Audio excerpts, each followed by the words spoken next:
No niin, nyt me ollaan viimein tämän meidän lupaamme videon parissa täällä Anun kanssa ja meidän hienon vanhojenpäiväpuvun kanssa tässä.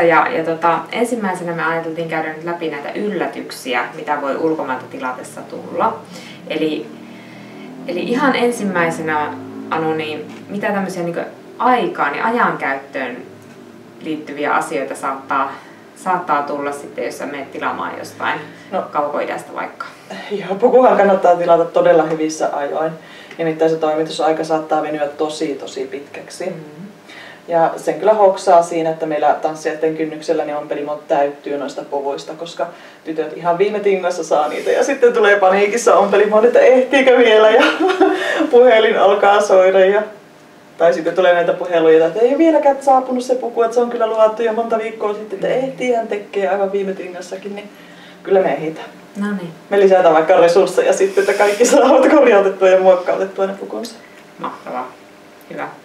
No entäs sitten sen ajankäytön lisäksi, niin sittenhän niin siellä saattaa olla houkuttelevia hintoja siellä sivuilla, että 199 €, kun Suomessa maksaa 500 € saman tyylinen puku, mitäs yllättäviä maksuja siihen saattaa kuitenkin ehkä tulla lisäksi, että voisi vähän ehkä budjetoida sen pelkän hinnan päälle?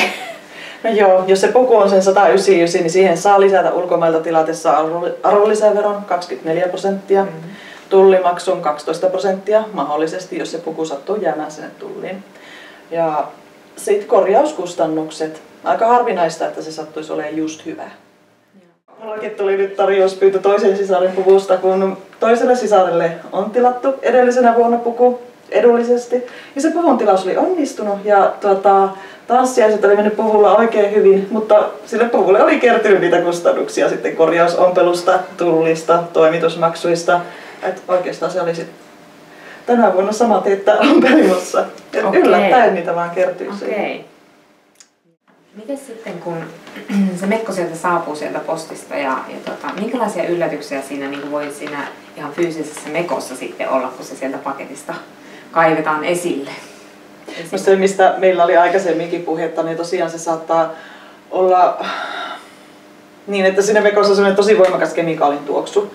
Tässä, että se suorastaan hajuu, kun sen paketin aukaisee, että saa ihan tosissaan tuuletella. Entäs sitten muuten tästä tähän malliin liittyen, niin onko jotain sellaisia asioita, mitä saattaa olla sellaisia yllätyksiä? No mallihan ei aina vastaa odotuksia. Et esimerkiksi sellaiseen on törmätty, että tässä vyötäröllä oli sellaisia aivan ihania muhkeita laskoksia siinä kuvassa. Mutta sitten kun puku saapui, niin siinä olikin tosi ohut lirumateriaali niin rypyytetty tähän vyötärölle ja sehän on aivan täysin erilainen ilme sitten. Siinä oli jo poikkeava materiaalikin, vaan nähdään, että jotain samoja elementtejä oli kyllä nähtävissä, mutta täysin eri juttu kuitenkin, mitä sieltä sitten tuli. Joo. No entäs mitä muuta se kuva voi vääristää siellä netissä, kun katsoo sitä niin? No värihän on tietenkin yksi sellainen, mikä on tosi vaikea saada näytöltä. Eli se voi olla ihan eri värinen. Se voi olla ihan eri värinenkin, mutta siis jokainen näyttökin näyttää pikkusen eri sävyisenä, niin ei kannata kovin suuria odotuksia siihen väriin varsinkaan laittaa. Joo. No sitten meillä oli tällaisesta puhetta, mikä saattaa olla ehkä semmoinen tosi iso yllätys, kun ei ole välttämättä tottunut niin kankaiden kanssa työskentelemään, niin se saattaa olla tosi rypyssä se mekko. Joo. Eli mitä semmoisen kanssa voi tehdä sitten, jos se on ihan 1000? No sehän tulee siis paketissa. Se on tosiaan niin viikattu ja litistetty sinne ja siellä on sellaisia poikittaisia ja pystyttäisiä pakkausryppyjä.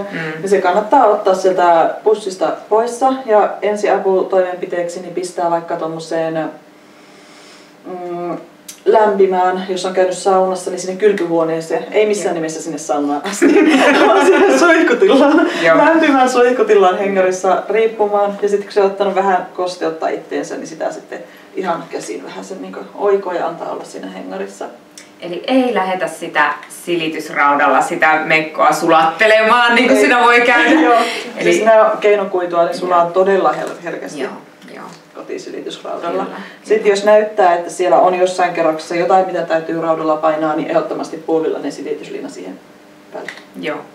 Ja pikkusen huomaamattoman paikkaan aluksi kokeilla. Kyllä, joo, tää on varmaan semmoinen hyvä ottaa huomioon, koska ei halua ehkä ensimmäisenä pilata sitä mekon ihanaa kangasta sitten.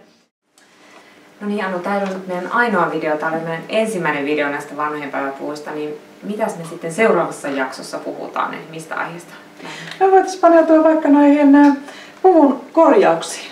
Ja antaa vaikka ihan kotiompelijallekin jotakin vinkkiä, että miten ne pystyy korjaamaan ja minkälaisiin toimenpiteisiin kannattaa lähteä. Tätä oli tässä. Kiitos. Kiitos, moikka!